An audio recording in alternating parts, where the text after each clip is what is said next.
Last but not least, we do have the monsters, which we can read about. Some of them we have slain already, some of them we have to slay. We have, for example, the cockatrice, which we just recently disposed of, which has the seems to nest in caves and dark cellars, has a high resistance to potion, and is difficult to knock down. It's sensitive to silver and onitosaur oil, and the tactics is a cockatrice tries to surprise its opponent, strike suddenly, and poison him with its venom. Alchemy, toxin, cockatrice eyes, and feathers are usable for alchemy. Cockatrices are born of eggs laid by roosters consorting with other roosters. The egg must be incubated for 44 days by a toad, which is devoured by the little beast as soon as it hatches. A cockatrice hates everything that lives so fiercely that a glance turns the living to stone. Only a bold adventurer with a mirror can deflect its deadly gaze and defeat the cockatrice.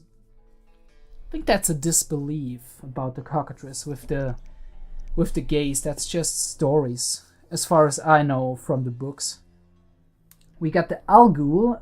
Alguls are ghouls which had been devouring corpses for so many years that human flesh becomes irresistible and they begin to prey on the living. They are seen in crypts and on the battlefields, frequently surrounded by ghouls. Simple folk do not notice the difference between these two types of scavengers, unlike witches who know that the Algul is a more aggressive and challenging opponent.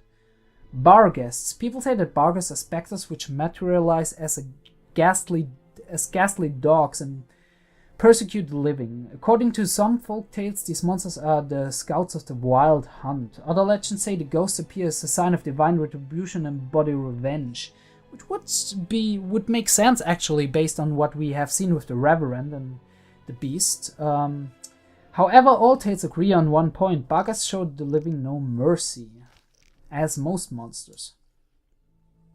The Bloodzügler, a grotesque monster from the swamps, causes terror among peasants because it pours digestive juices over the wounds of those who are still alive and then dines on their half-digested intestines. Wow, that's disgusting. Then we got the Scimitar. Much has been written about ghouls and graveyards since they are encountered by common people in times of war or in cemeteries. Scimitars are rare, but they appear in a necropolis. But when they appear in a necropolis, they take it over. All ghouls respect them and must bow to them. So they are a little bit more intelligent, it seems, than normal ghouls. Then we have the Devourer, which looks like a female monster. Devourers are often called night witches because they resemble old ugly women and are famous for their witch-like viciousness. These creatures gorge themselves on human flesh, although they willingly eat carcasses. Above all, they crave flesh that is fresh and warm. Devourers hunt after dark in groups that peasants refer to as sabbats. They like to deceive their victims and torture them, but there is no truth to the tales of their midnight flights and broomsticks in their gingerbread houses. So that's basically witches, only unmystified. We got the Drowned Dead. Particularly strong and dangerous drowners are known as the Drowned Dead. Simple people see no difference between the drowners and Drowned Dead. Encountering either of them is equally deadly. We might suppose, though, that the most gloomy legends concern the Drowned Dead rather than the drowners. Okay, and we got the Drowners. Drowners are scoundrels who ended their wicked lives in the water. Drowned alive or thrown into the deep water after death, they turn into vengeful creatures which stalk the inhabitants of coastal settlements, or sewers in this case, or swamps. The first mage to create a Frightener was the infamous renegade Dagobert Sulla, a diligent student of the Saracenian masters of alchemy and the supervisor of the trial of the grasses carried out at Kaer Morhen. Upon beholding the abomination he had created, Sulla is said to have cried, "What have I done?" He destroyed the monster. His notes, however, survived.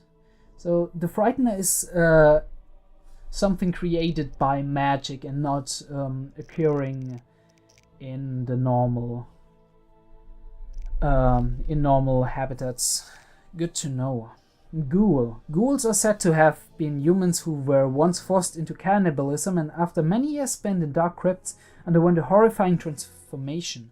Only human flesh can satisfy their eternal hunger, so they kill people and store their remains in the recesses of their layers. Okay.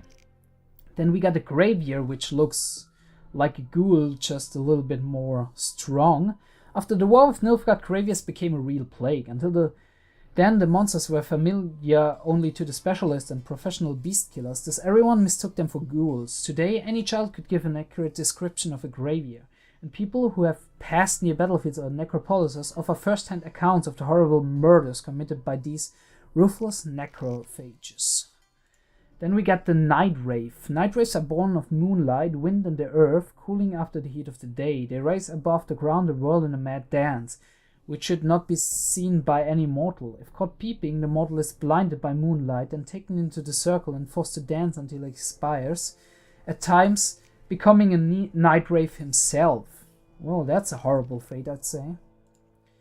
And Noon Wraith. Noon Wraiths are born at high noon out of heat, sadness, and the sweat of plowmen.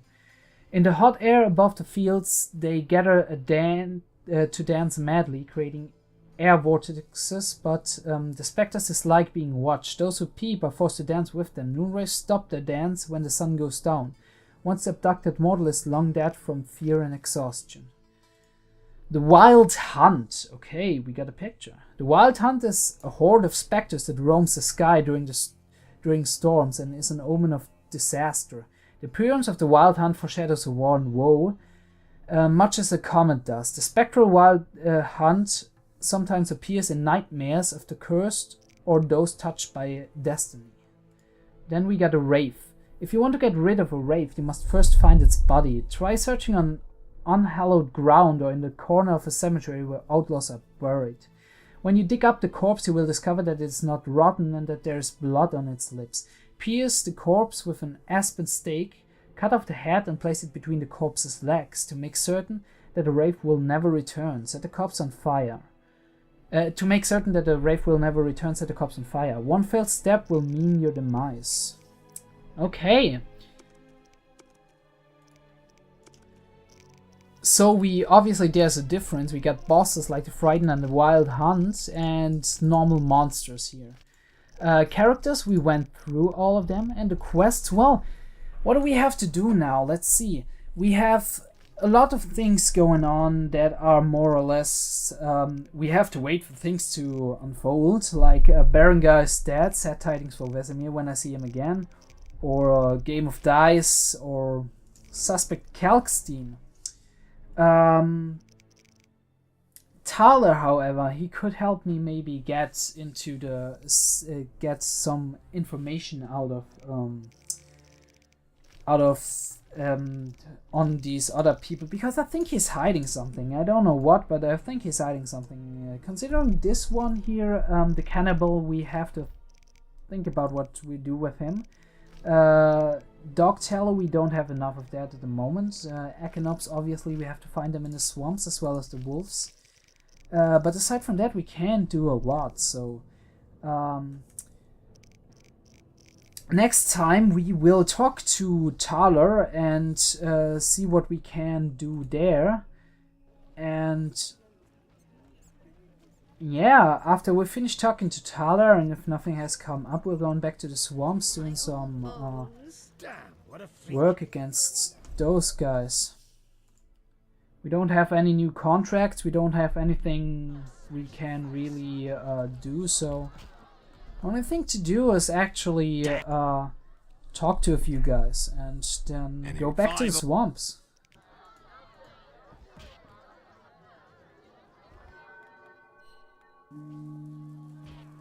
Who wants to get slapped?